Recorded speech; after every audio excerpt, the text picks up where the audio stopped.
안녕하세요, 구독자 여러분. 무척 날씨가 추워지고 있네요. 특히 연세 있으신 부모님들 건강관리 잘 챙겨드리고 계시죠?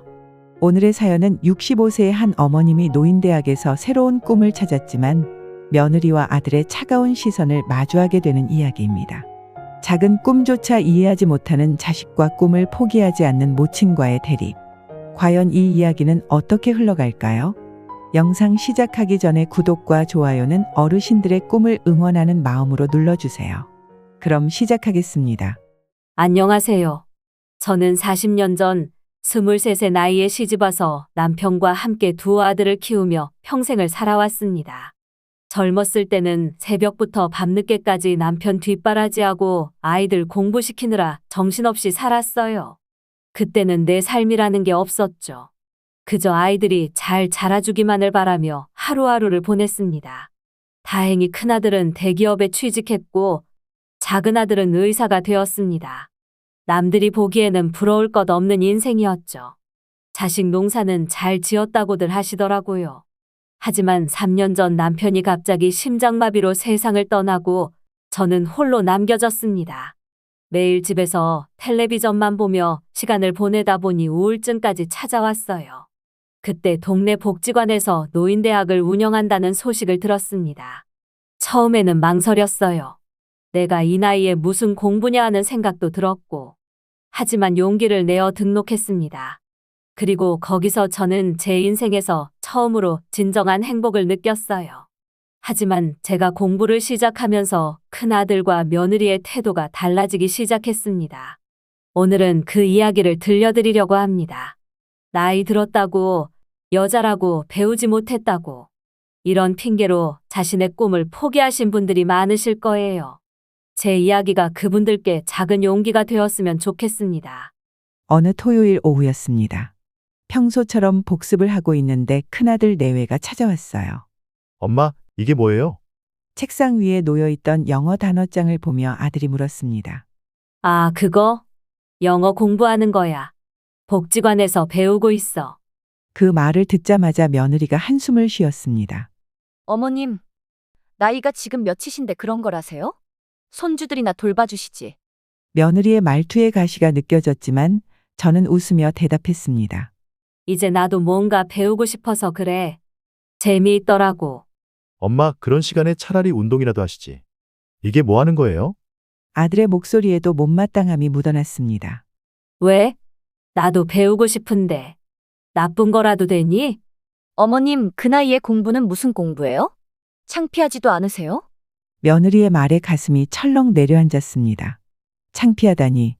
내가 뭘 그렇게 잘못했다고. 창피는 무슨, 배우는 게 창피한 일이야? 제 목소리가 떨렸습니다. 어머님, 동네 사람들이 뭐라고 하는지 아세요? 시어머니가 나이 들어 학교 다닌다고. 며느리의 말이 채 끝나기도 전에 아들이 끼어들었습니다. 엄마, 이제 그만하세요. 어디 돌아다니시다가 사고라도 나면 누가 책임져요? 그 순간 제 귀를 의심했습니다.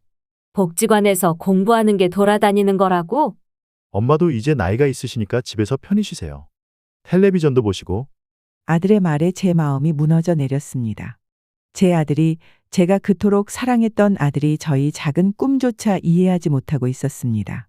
그날 이후로 아들 내외는 수시로 제게 전화를 걸어왔습니다. 엄마, 오늘은 복지관 안 가셨죠? 어머님, 며칠 전에 복지관 앞에서 넘어지신 할머니 얘기 들으셨어요? 마치 제가 무슨 큰 잘못이라도 저지르고 있다는 듯한 말투였습니다. 어느 날은 며느리가 일부러 찾아와서는 손주들 사진을 보여주며 말했습니다. 어머님, 애들이 할머니 보고 싶어 하잖아요. 그 시간에 우리 집에 와서 애들 좀 봐주시면 안 될까요? 그 말이 제 가슴을 더 아프게 했습니다. 손주들이 보고 싶다고? 그동안 내가 봐주겠다고 할 때는 언제고, 이제 와서 손주를 빌미로 나의 작은 행복을 빼앗으려 하다니. 애들 방학하면 봐줄게. 지금은 내가 배우는 게 너무 재미있어서.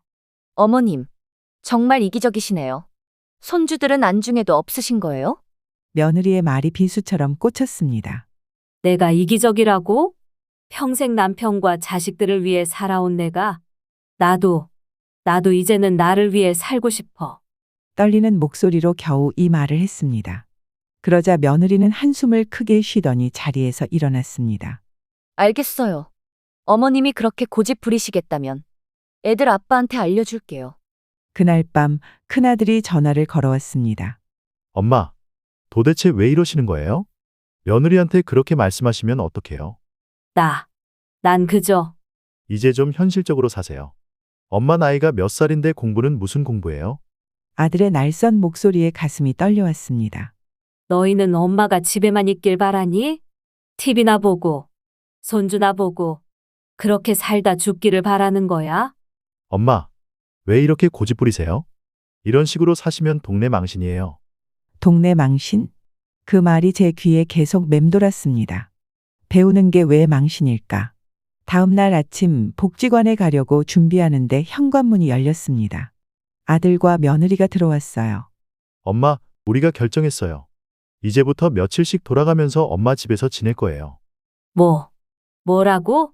어머님 혼자 계시면서 이상한 생각만 하시니까요. 저희가 돌아가면서 와서 살피기로 했어요.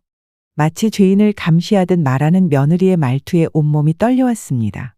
내가 뭘 잘못했다고 이러는 거야? 잘못이 아니라 엄마 건강이 걱정돼서요.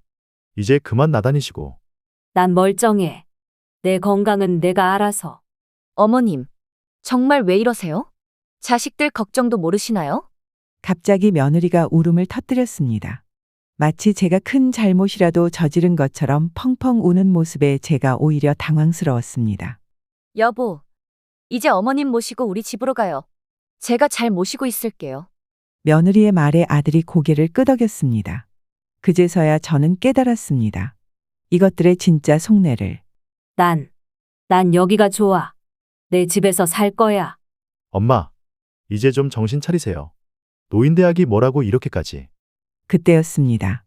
아들의 휴대폰에서 문자음이 울렸고 제 눈이 그곳에 멈췄습니다. 어머님 요양원 상담 예약 완료되었습니다. 순간 제 눈앞이 새하얘졌습니다.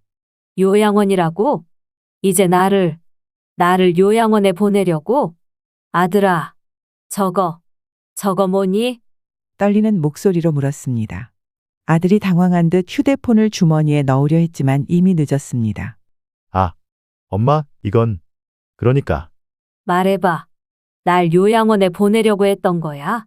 어머님, 저희도 다 어머님 생각해서. 생각? 누구 생각?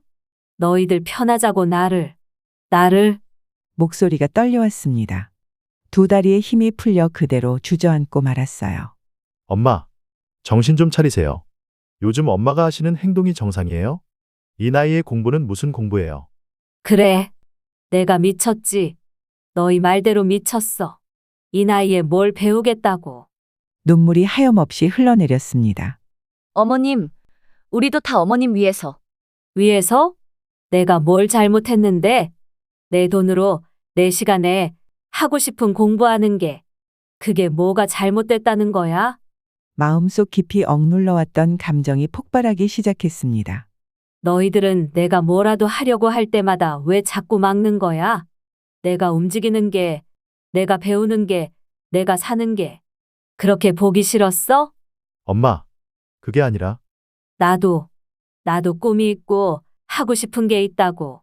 텔레비전이나 보고 손주나 보고 그렇게 살다 죽으라고? 더는 참을 수 없었습니다. 평생 참아왔던 말들이 폭포수처럼 쏟아져 나왔어요. 너희들은 회복이나 했어? 처음으로 영어로 인사했을 때 얼마나 가슴이 떨리는지. 처음으로 컴퓨터로 손주들한테 카톡 보냈을 때 얼마나 기뻤는지. 숨을 고르며 계속 말했습니다. 나는 이제야 살 것 같아. 이제야 진짜 내 인생을 사는 것 같다고. 그 순간 며느리가 갑자기 큰 소리로 말했습니다. 어머님, 그러니까 이제는 저희가 불편하단 거잖아요? 손주들도 안 보시겠다는 거고. 우리 가족은 안중에도 없으시단 거죠? 그래, 내 말대로야. 이제는 나부터 생각할 거야. 제 목소리가 흔들리지 않았습니다. 이제는, 정말 이제는 더 이상 물러설 수 없었으니까요. 엄마, 제발 정신 차리세요. 이러다가 진짜 치매 오시면 어쩌려고. 그 말에 제 눈앞이 새빨개졌습니다. 뭐라고? 내가 치매라도 걸렸다고 생각하는 거야? 어머님, 요즘 어머님 행동이 너무 이상해요. 그래서 저희가 요양원도. 그만. 이제 그만해. 처음으로 며느리 앞에서 소리를 질렀습니다. 너희들 맘대로는 안 될 거야. 내가 이제는 떨리는 손으로 서랍을 열었습니다. 거기에는 제가 며칠 전부터 준비해둔 서류가 있었어요. 이게 뭐예요? 아들이 서류를 집어들었습니다. 노인학대.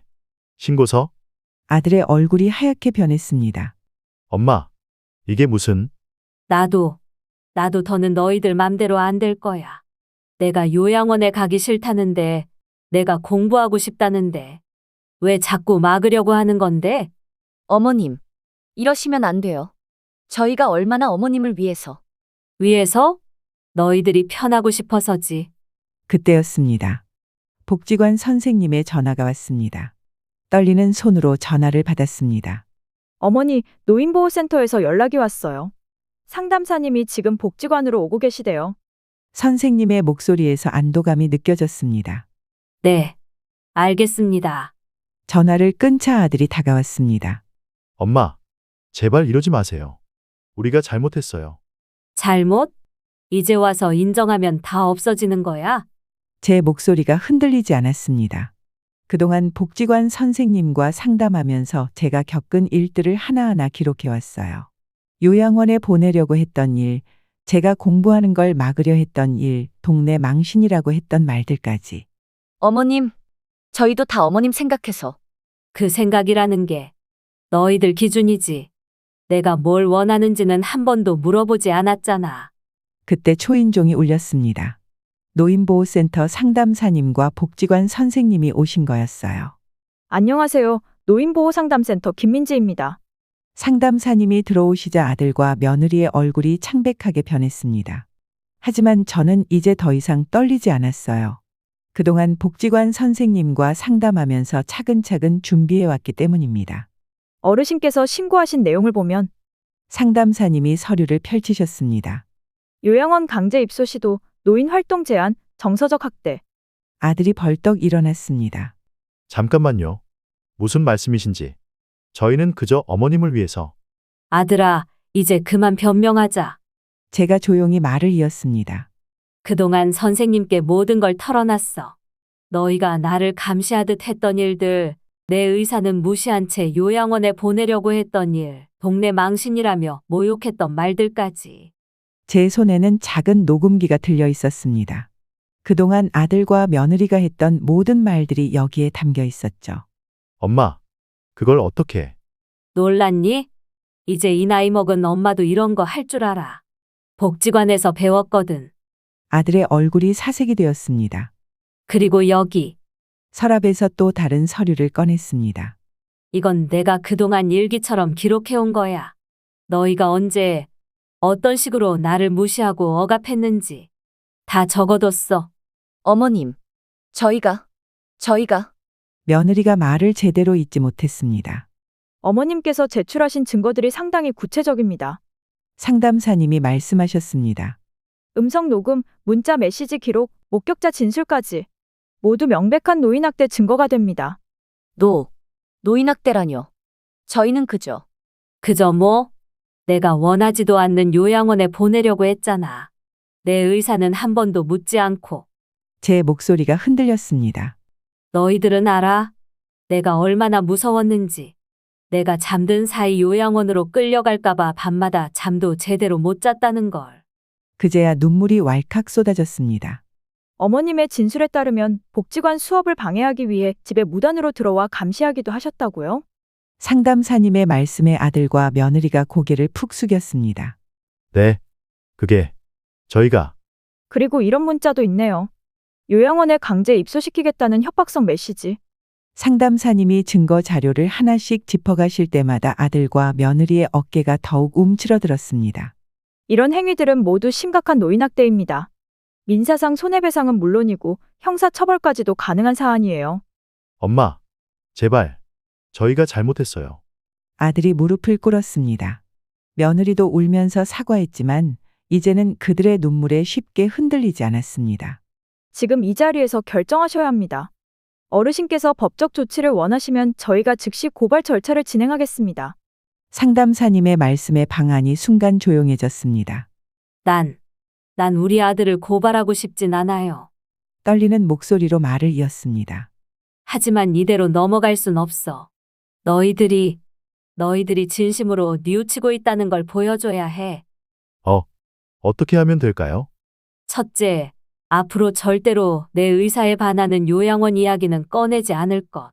둘째, 내가 하고 싶은 공부, 하고 싶은 활동을 방해하지 않을 것. 아들과 며느리가 고개를 끄덕였습니다. 그리고 마지막으로 매주 노인인권 교육을 받으셔야 합니다. 6개월 동안요. 6개월이요. 싫으시다면 고발장을 쓰시죠. 상담사님이 서류를 꺼내시자 아들과 며느리가 황급히 손을 저었습니다. 아니에요. 저희가 교육 받을게요. 그리고 하나 더 있어. 제가 마지막 조건을 말했습니다. 앞으로 매달 한 번씩 복지관에서 하는 가족 상담에 참여해야 해. 너희들이 왜 이렇게 변했는지, 우리가 어떻게 해야 서로를 이해할 수 있을지, 함께 이야기를 나눠야 할 것 같아. 네. 알겠습니다. 어머님. 아들이 고개를 깊이 숙였습니다. 어머님, 앞으로 두 분의 이행 상황을 저희가 정기적으로 점검하겠습니다. 혹시라도 협박이나 괴롭힘이 있다면 즉시 법적 조치를 취할 거예요. 상담사님의 단호한 목소리에 아들과 며느리의 얼굴이 더욱 굳어졌습니다. 그리고 이 모든 내용은 공식 문서로 남길 거예요. 서명하시죠. 상담사님이 준비해 오신 서류에 아들과 며느리가 떨리는 손으로 서명했습니다. 이제 다 끝난 건가요? 며느리가 조심스레 물었습니다. 아니, 이제 시작이야. 제가 대답했습니다. 지금까지의 삶이 끝나고 이제부터 우리 모두의 새로운 삶이 시작되는 거야. 너희들에게는 반성과 깨달음의 시간이 될 테고 나에게는 진정한 내 삶을 찾아가는 시간이 될 거야. 어머님. 그동안 너희들이 나를 얼마나 아프게 했는지 알아? 하지만 난 너희들을 미워하고 싶진 않아. 그저 이제부터는 서로를 인격체로 존중하면서 지내고 싶어. 방 안이 조용해졌습니다. 창밖에서 들려오는 새소리만이 이 무거운 침묵을 깨고 있었죠. 그 일이 있고 난 뒤 우리 가족에게는 많은 변화가 찾아왔습니다. 아들과 며느리는 매주 토요일마다 노인인권 교육을 받으러 갑니다. 처음에는 마지못해 가는 듯 했지만 시간이 지날수록 그들의 눈빛이 달라지는 걸 느꼈어요. 어머님, 오늘 교육에서 들은 건데 그동안 저희가 얼마나 이기적이었는지 몰랐네요. 어느 날 수업을 마치고 돌아온 며느리가 눈물을 글썽이며 말했습니다. 요양원. 그게 어머님께는 얼마나 무서운 협박이었을지 이제야 알겠어요. 아들도 조금씩 변하기 시작했습니다. 엄마, 내일 영어 발표회 하신다면서요? 제가 가서 봐도 될까요? 떨리는 목소리로 물어보는 아들의 모습에 저도 모르게 눈시울이 붉어졌습니다. 발표의 날 제가 My Dream이라는 주제로 영어 스피치를 할 때였어요. 떨리는 목소리로 한 문장 한 문장을 읽어내려갔습니다. I'm 65 but my life is just beginning. 청중석에서 훌쩍이는 소리가 들렸습니다. 아들이었어요. 발표가 끝나고 아들이 달려와 저를 꼭 안았습니다. 엄마, 미안해요. 정말 미안해요. 엄마의 꿈을 한 번도 이해하려 하지 않았네요. 그 순간 저는 깨달았습니다. 진정한 복수는 이런 것이구나. 미움으로 맞서는 게 아니라 나를 더 단단하게 만들어 그들의 마음을 움직이는 거구나. 요즘은 매주 한 번씩 가족 상담을 받으러 갑니다. 처음엔 어색했지만 이제는 서로의 마음을 진심으로 이해하려 노력하고 있어요. 할머니, 영어로 할머니가 뭔지 알아요? 그랜드마, 할머니가 가르쳐 주셨잖아요. 손주들도 이제는 제가 공부하는 걸 자랑스러워합니다. 그리고 무엇보다 저는 이제 당당합니다. 아침마다 거울을 보며 스스로에게 말합니다. 당신은 충분히 잘하고 있어요. 당신의 인생은 이제부터예요. 여러분, 나이가 들었다고 모든 걸 포기하지 마세요. 가족이라는 이름으로 여러분의 꿈을 짓밟으려 한다면 당당히 맞서세요. 지금 이 순간에도 수많은 어르신들이 가족들의 무시와 학대 속에서 힘들어하고 계실 거예요. 하지만 혼자가 아니라는 걸 기억하셨으면 좋겠습니다. 저처럼 새로운 시작을 하시는 분들, 그리고 시작하고 싶지만 망설이시는 분들, 우리 모두 서로에게 힘이 되어줄 수 있잖아요. 이제 저는 매일 아침이 기다려집니다. 새로운 것을 배울 수 있다는 설렘으로 가슴이 뛰어요. 영어로 excitement라고 하죠. 이런 단어도 이제는 자신 있게 말할 수 있네요. 인생은 결코 늦지 않았습니다. 우리는 언제든 새롭게 시작할 수 있어요. 여러분의 꿈을 응원합니다. 오늘도 가슴 뭉클한 사연 들려주셔서 감사합니다. 65세의 새로운 시작을 하신 어머님의 용기, 그리고 그 과정에서 서서히 변화된 가족들의 모습까지 많은 분들께 희망이 되는 시간이었을 것 같네요. 여러분의 부모님은 안녕하신가요? 혹시 부모님의 작은 꿈과 도전을 무심코 무시한 적은 없으신가요? 부모님들의 도전을 응원하고 지지해주는 것, 그것이야말로 진정한 효도가 아닐까 싶습니다. 오늘 이 사연에 공감하셨다면 좋아요와 구독 부탁드립니다. 여러분의 생각과 경험도 댓글로 나눠주세요. 다음 시간에는 더 따뜻한 이야기로 찾아뵙겠습니다. 감사합니다.